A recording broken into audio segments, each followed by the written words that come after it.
मैं विकास आप सभी का स्वागत करता हूं मेरे YouTube channel crack fact Z में। आशा करता हूं कि आप सभी अच्छे और स्वस्थ हों। जैसा कि आप जानते ही हैं, हम चौथा चैप्टर पढ़ रहे थे, सत्ता का वैकल्पिक केंद्र। उस चैप्टर के अंदर हमने आसियान और यूरोपीय संघ, जो सत्ता के एक प्रमुख वैकल्पिक केंद्र के रूप में उभरे हैं, उनका हमने बहुत ही अच्छे से अध्ययन किया है। इनके बारे में देखने के लिए आप हमारी पिछली वीडियो पार्ट 1, पार्ट 2 देखिए जाके, और पार्ट 3 भी है, ताकि आपको ये पता चले कि यूरोपीय संघ कैसे एक सत्ता का वैकल्पिक केंद्र था, आसियान कैसे एक सत्ता का वैकल्पिक केंद्र था। डिस्क्रिप्शन में इनका लिंक है। और आज हम सत्ता के तीसरे और महत्वपूर्ण वैकल्पिक केंद्र के बारे में पढ़ेंगे। उसका नाम है चीन। जैसे कि आप सभी आज वर्तमान समय में न्यूज चैनलों पर और वर्तमान की कंडीशन में देख ही रहे हो कि चाइना विश्व के अंदर कैसे दादागिरी कर रहा है। वो किसी भी देश को क्या कर रहा है, अपने नीचे दबाने की कोशिश कर रहा है। ना तो अमेरिका से डर रहा है, ना भारत से डर रहा है, और विश्व में पूरी दादागिरी फैला रखी है।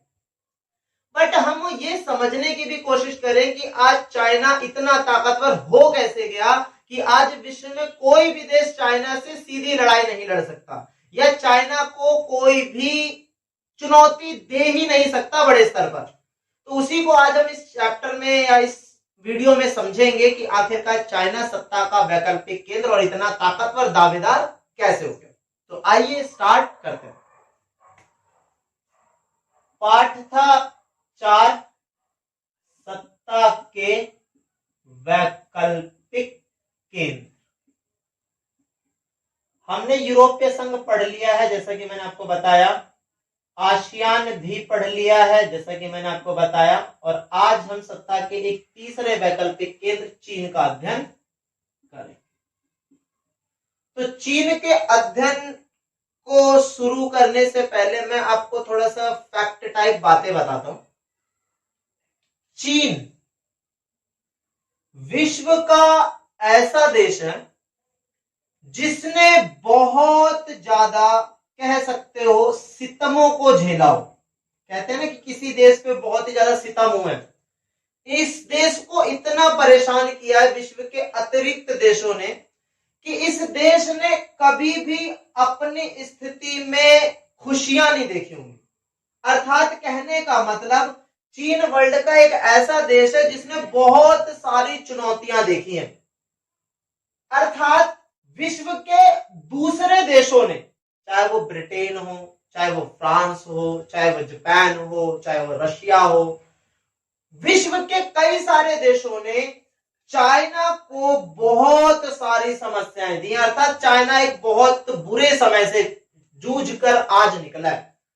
आज जब आप चाइना को देख रहे हो तो आप एक ताकतवर देश के रूप में देख रहे हो। तो मैं आपको क्लियर करना चाहता हूं कि आप ये मत समझना कि चाइना हमेशा से इतना ताकतवर था। चाइना भले आज ही बहुत ताकतवर दिख रहा हो, बट चाइना के पुराने इतिहास को अगर हम देखें तो चाइना बहुत सितमों के अंदर था, बहुत सारी समस्याओं के अंदर था। पर आज चाइना का स्टेटस और आज चाइना की ताकत विश्व में सबसे अग्रणी मानी जा रही है। तो इसी को अब हम देखते हैं। और प्रश्न इस पर ऐसा बनता है, प्रश्न इस पे यह बनता है कि चाइना की अर्थव्यवस्था के उत्थान का जिक्र कीजिए। प्रश्न है, चाइना की अर्थव्यवस्था के उत्थान की संक्षिप्त व्याख्या कीजिए, या जिक्र कीजिए, या टिप्पणी कीजिए। आप कुछ भी प्रश्न बना सकते हो अपने आप। चीनी अर्थव्यवस्था का उत्थान बताइए। तो ये हमारा प्रश्न है, बहुत लंबा भी है, बड़ा भी है, क्योंकि चाइना की पूरी अर्थव्यवस्था को यहां पे स्पष्ट करना है, और इंटरेस्टिंग भी बहुत है। तो स्टार्ट करते हैं। पहले हम एक बात समझेंगे जिसे आज हम चाइना कहते हैं।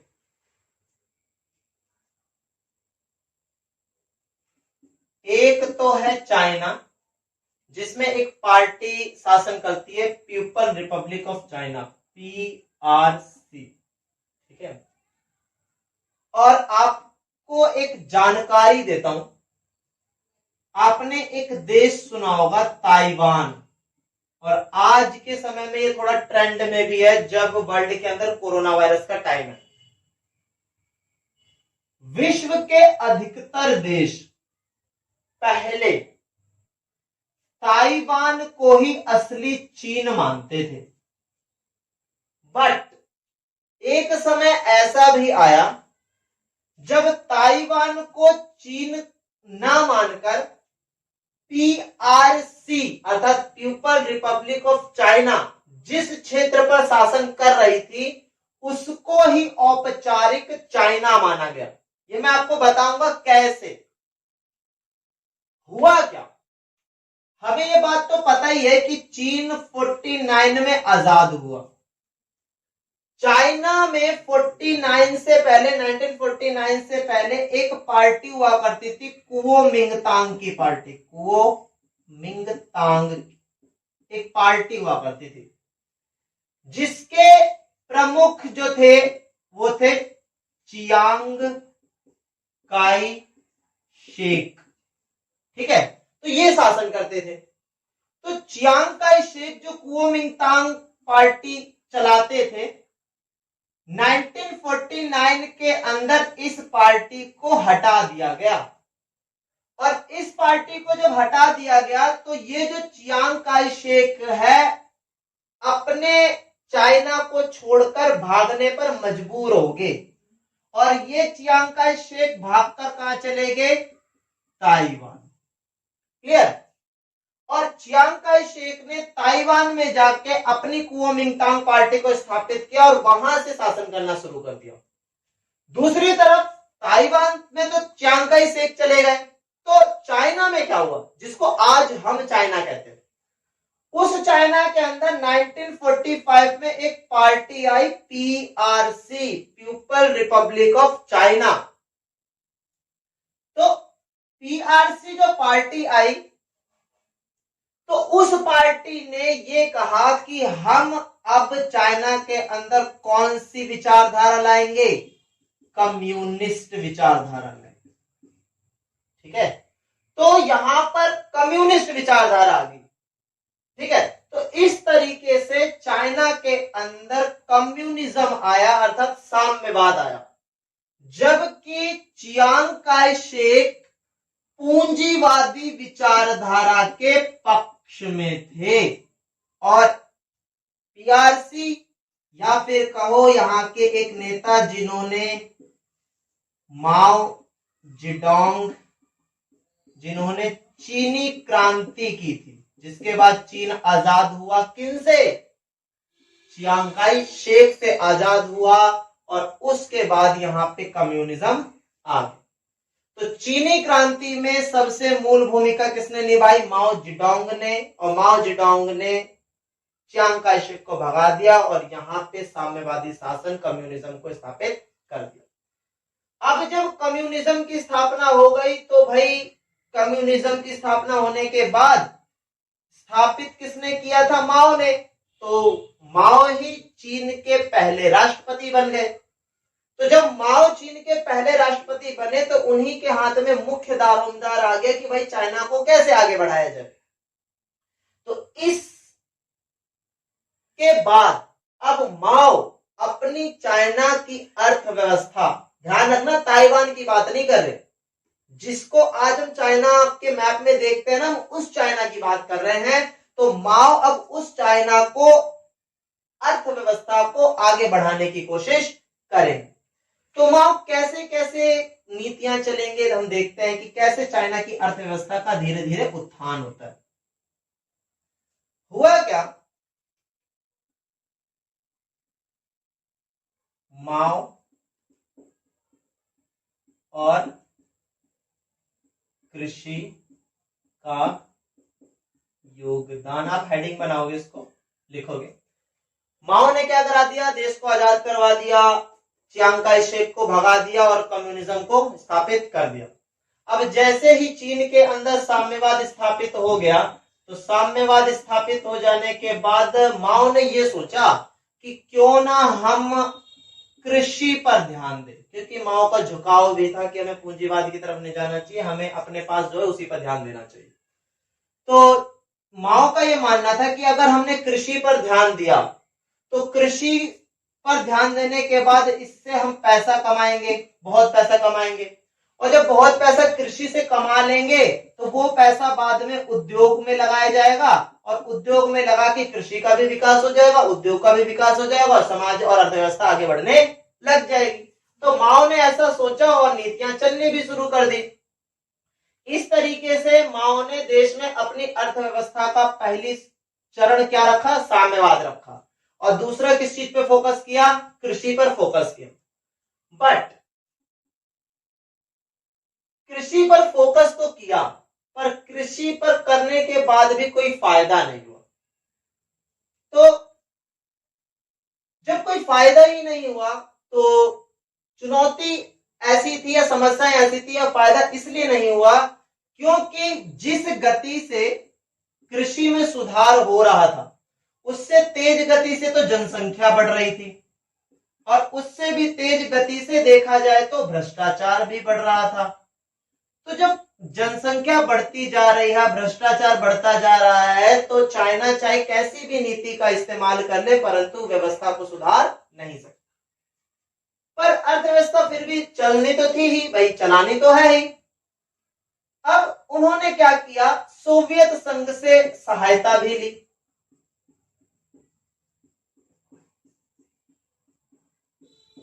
सोवियत संघ से सहायता ली क्यों, क्योंकि चाइना ने कौन सी विचारधारा मानी है, साम्यवाद, और सोवियत संघ भी कौन सी विचारधारा को चला रहा था, साम्यवाद। तो ऑब्वियस सी बात है कि भाई सोवियत संघ चाइना की कुछ हद तक तो मदद करेगा ही करेगा, आर्थिक रूप से, सैन्य रूप से, ठीक है, प्रौद्योगिकी के रूप से। क्या किया, सोवियत संघ ने चाइना की मदद की। तो ये मदद भी इतनी नहीं थी कि चाइना अपना विकास कर ले, मतलब कहने का अर्थ सोवियत संघ चाइना को सहायता तो दे रहा है पर इतनी सहायता नहीं दे रहा कि चाइना आगे बढ़ने लग जाए। इसी बीच क्या हुआ कि सोवियत संघ सहायता तो दे रहा था पर चीन और सोवियत संघ के मध्य 1969 में एक छोटा सा युद्ध हो जाता है भू क्षेत्रों को लेकर।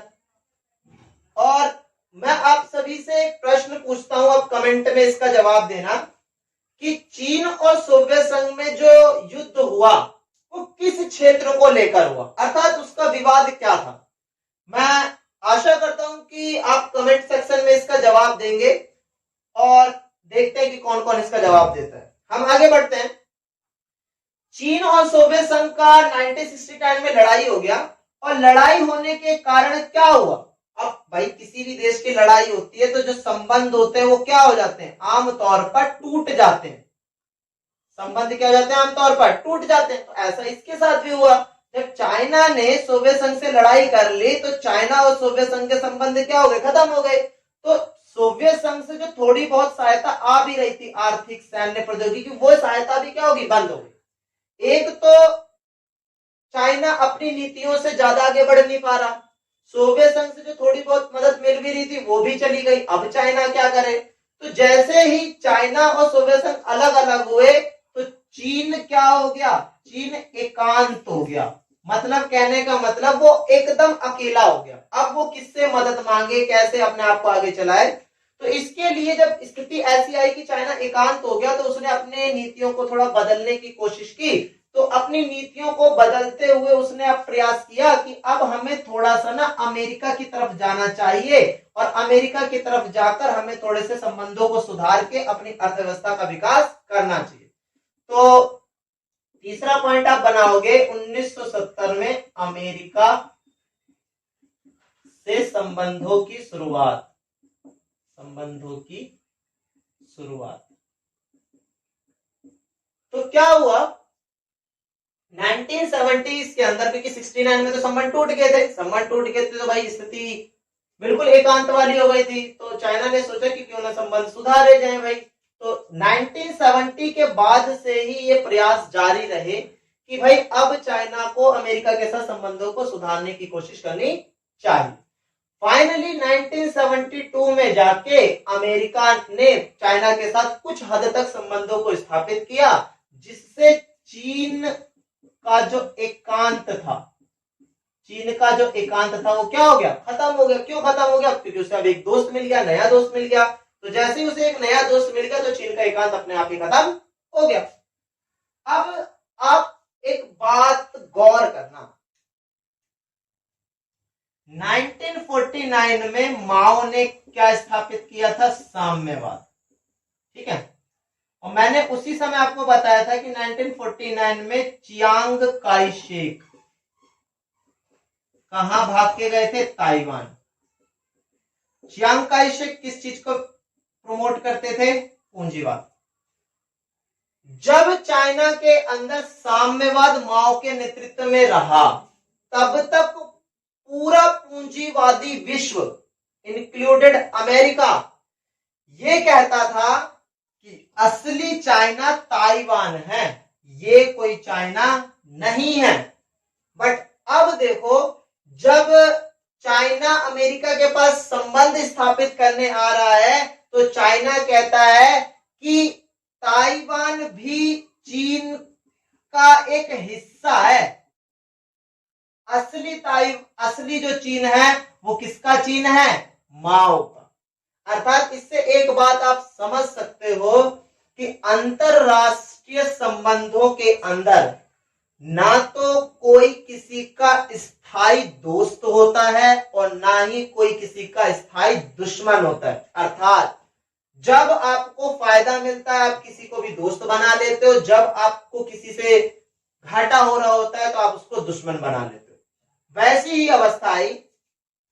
तो जब चाइना सोवियत संघ के पास था तब तक अमेरिका चाइना, माओ वाले चाइना को प्रिफेयर नहीं करता था, और जैसे ही वही चाइना अब अमेरिका के पास आया तो कहता है अमेरिका कि हाँ यही असली चाइना है, ताइवान कोई चाइना नहीं है, वो तो बस उसका एक हिस्सा है। तो ये आप समझने की कोशिश करो। 1972 के अंदर चीन ने अमेरिका के साथ संबंध बना लिया और उस तरीके से उसका एकांतवास खत्म हो गया। फिर आप फोर्थ पॉइंट बनाओगे, 1973 में चाइना के प्रधानमंत्री चाओ एन लाई, ये चाइना के प्रधानमंत्री थे। तो इन्होंने 4 क्षेत्रों के आधुनिकीकरण का सिद्धांत दिया। 4 क्षेत्रों के आधुनिकीकरण का सिद्धांत। ठीक है, अभी 4 क्षेत्र कौन से हैं? कृषि, सेना, विज्ञान, प्रौद्योगिकी, उद्योग। ठीक है, इन 4 क्षेत्रों को एडवांस करना था, मतलब आधुनिक करना है, ताकि हम अपनी व्यवस्था और अर्थव्यवस्था को आगे विकसित कर सकें। इसके बाद अगला एक नेता होते हैं चाइना के अंदर जिनका नाम है देंग शाओपिंग। इन्होंने तो चाइना की पूरी तस्वीर ही बदल दी, आप ऐसा कह सकते हो कि देंग शाओपिंग,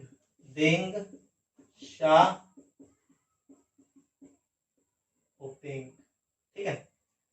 देंग शाओपिंग चाइना के एक नेता थे और इन्होंने तो चाइना की पूरी दिशा ही बदल दी। अर्थात देंग शाओपिंग ने 1978 में खुले द्वार की नीति लाई। खुले द्वार की नीति का अर्थ क्या है कि भाई चीन ने कल तक क्या स्थापित किया था? साम्यवाद स्थापित किया था। तो साम्यवादी दुनिया तो ये मानती थी कि अगर हम किसी से संबंध भी बनाएंगे तो वो साम्यवादी देश से ही बनाएंगे और उन्हीं के लिए ही द्वार खोलेंगे, अर्थात उन्हीं के लिए हम अपना देश खोलेंगे, उन्हीं से हम व्यापार करेंगे, उन्हीं को हम आदान प्रदान करेंगे, सब कुछ। बट जब चाइना ने अमेरिका के साथ संबंधों को स्थापित कर लिया तो भाई नीति भी पूंजीवादी होंगी। तो चाइना ने 1978 में अपना द्वार पूरे विश्व के लिए खोल दिया, चाहे वो साम्यवादी देश हो चाहे वो पूंजीवादी देश हो। इस तरीके से चाइना के अंदर वर्ल्ड के बड़ी बड़ी कंपनी क्या कर सकती थी, चाइना में आके निवेश कर सकती थी, क्योंकि चाइना ने अपनी अर्थव्यवस्था का द्वार खोल दिया था ताकि विश्व का कोई भी बड़ी कंपनी आए और यहाँ पर पैसा इन्वेस्ट करे और चाइना भी विकसित हो और विश्व के दूसरे देश भी आगे बढ़े। इसके बाद आप एक लाइन लिखोगे, जनरल एक लाइन लिखोगे कि चाइना ने शॉक थेरेपी को अपनाया तो जरूर, परंतु उसको चरणबद्ध और योजनाबद्ध तरीके से अपनाया। और फिर उसके बाद आप 6th पॉइंट बना दोगे 1982 में कृषि का निजीकरण। ये पहला पूंजीवादी कदम था जब चाइना ने अपनी कृषि का क्या कर दिया, निजीकरण, प्राइवेटाइजेशन कर दिया। अब जैसे ही निजीकरण किया तो कृषि से फायदा क्या हुआ, उत्पादन बढ़ गया, निर्यात बढ़ गया, किसानों की आय बढ़ेगी, किसानों से संबंधित टेक्नोलॉजी बढ़ेगी, कृषि का विदेशी व्यापार बढ़ गया, तो इससे कृषि जगत को बहुत फायदा हुआ। फिर 1998 में उद्योगों का निजीकरण कर दिया। अब उद्योगों के निजीकरण से क्या फायदा हुआ कि भाई उद्योगों के निजीकरण से क्या हुआ, विदेशी जो उद्योग करता थे वे आए, चाइना के अंदर निवेश किया, बहुत बड़ी बड़ी कंपनियां आई, टेक्नोलॉजी आई, उत्पादन बढ़ गया, जीडीपी बढ़ गई, विदेशी मुद्रा का भंडार बढ़ गया, इंफ्रास्ट्रक्चर बढ़ गया, मतलब बहुत तकनीकी प्रगति हुई। और इसी उद्योगों के निजीकरण के अंदर चाइना ने एक विशेष काम किया जिसे कहते हैं SEZ या सेज भी कहते हैं कई लोग, जिसे कहते हैं स्पेशल इकोनॉमिक जोन, कि भाई चाइना ने एक विशेष आर्थिक क्षेत्र बनाया जहां पे मिलियन ईयर्स, मतलब मल्टीनेशनल जो कंपनीज होती हैं वो आके अपना पैसा निवेश कर सकते हैं। इसके बाद चाइना ने 2001 के अंदर वर्ल्ड ट्रेड ऑर्गेनाइजेशन की सदस्यता भी ले ली। इस तरीके से चाइना अंतरराष्ट्रीय संस्थाओं में भी भूमिका निभाने लग गया। और हाल फिलहाल में तो आप देख ही रहे हो कि चाइना की जो अर्थव्यवस्था है वो विश्व में आज सबसे अव्वल स्तर पर है।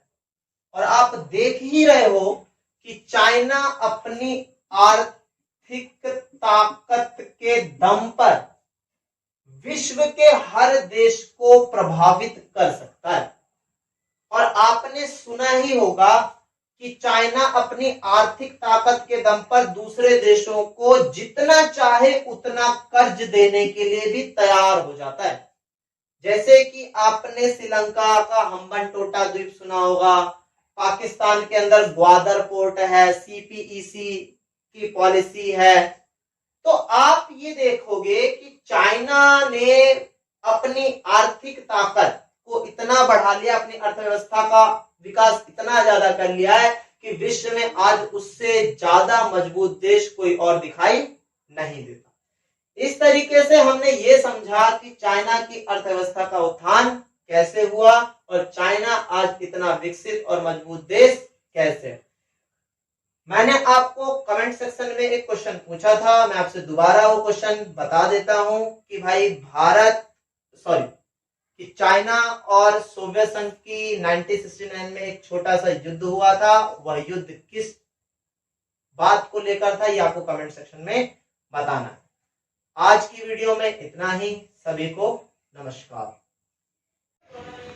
पाठ के सभी महत्वपूर्ण प्रश्नों के उत्तरों को प्राप्त करने के लिए आप हमारे टेलीग्राम चैनल को ज्वाइन कर सकते हैं। इसके लिए आप गूगल प्ले स्टोर पर जाइए, वहां से टेलीग्राम ऐप डाउनलोड कीजिए। टेलीग्राम ऐप डाउनलोड करने के बाद उसके सर्च बार में जाकर विकास सर क्रैक फैक्ट सर्च मारिए। इसके बाद आपको हमारा चैनल मिलेगा और उसको ज्वाइन कर लीजिए। तो जितने भी वीडियो और चैप्टर के जो नोट्स हैं वो PDF के थ्रू अपलोड किए जाएंगे। तो अगर आप इसे कर लेते हैं तो आपको जल्द से जल्द नोट्स की नोटिफिकेशन मिल जाएगी।